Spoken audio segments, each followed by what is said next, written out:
క్రీస్తునందు ప్రియులారా, మీ అందరికీ భారతదేశ స్వతంత్ర దినోత్సవ శుభాకాంక్షలు తెలియజేయుచూ ఉన్నాము.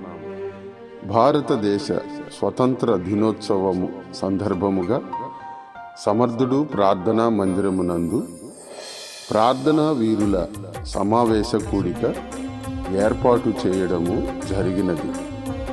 ఈ ప్రార్థనా వీరుల సమావేశ కూడికలో యవనస్తుల కొరకు, రోగుల కొరకు, దేశ నాయకుల కొరకు, నశించుచున్న ఆత్మల కొరకు, రాష్ట్ర సమాధానము కొరకు, క్రైస్తవ ఉజ్జీవము కొరకు, భారతదేశ క్షేమమంతటి కొరకు పలు విధముల ప్రార్థనలు, విజ్ఞాపనలు జరుగును.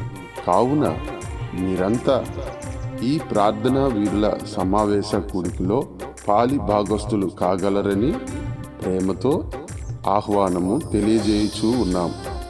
సర్వశక్తుడు, మహోన్నతుడు, సమస్తము చేయగలిగిన సమర్థుడు అయిన యేసయ్య కృప మనందరికీ తోడయ్యుండి ఆయన నిత్య సన్నిధిలో వర్ధిల్లింప చేయునుగాక. ఆమేన్, ఆమేన్, ఆమేన్.